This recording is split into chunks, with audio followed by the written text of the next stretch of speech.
see that.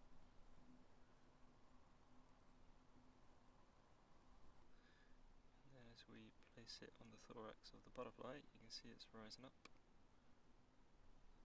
And then it should set.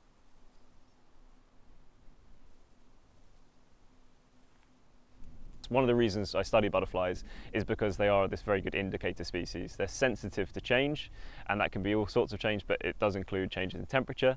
So if you see your butterfly populations suddenly decreasing, it's an early warning sign that something else could be going wrong. So if you can look after your butterflies, it's actually quite a good way of looking after lots of other things as well.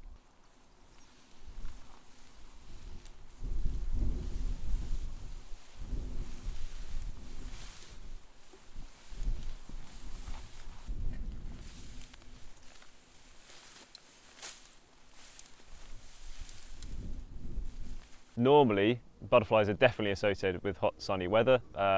They come out between normally about 10 and 4 on a sunny day, and that is when you normally go and survey for them. But it's these temperature extremes that are beginning to change things. So that 40-degree temperature day we had last year, that was beginning to be too hot.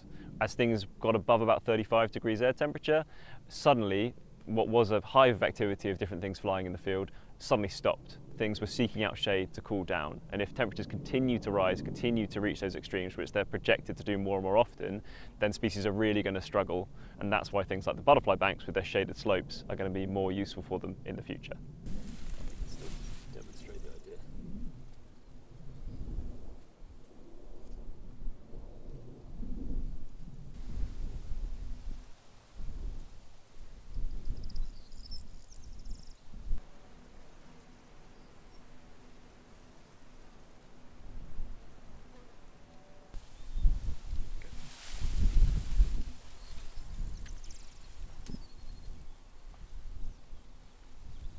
I think it's one of the things people often aren't aware of, but things like the butterfly surveys, the monitoring surveys that have been going on across the UK since the 1970s, are providing amongst the most detailed data on how the species that share the world with us are doing. And that's true in the UK, it's also an indicator across Europe as well. So some of the most important data is generated, and has been generated, continues to be generated, not by scientists, but by members of the public.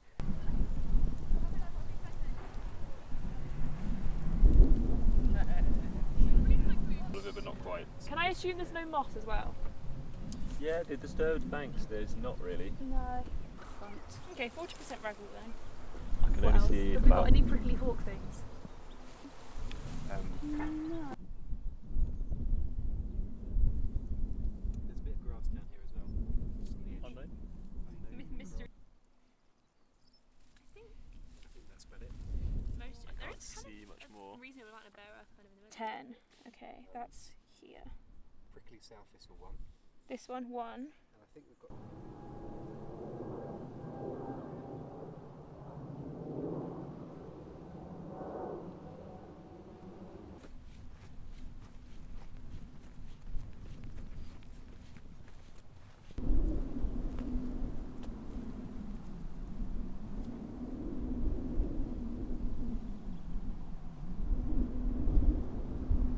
There's just something magical in a field full of butterflies flitting out around you. There's nothing like it. They've also got the advantage that if you're surveying butterflies, you can only do so on good weather days. Whereas if you're surveying something like plants, you can be out in all weathers, out in the wind and the rain. Butterflies, you need a bit of nice sunny day. Makes it a very enjoyable task going out and looking at butterflies.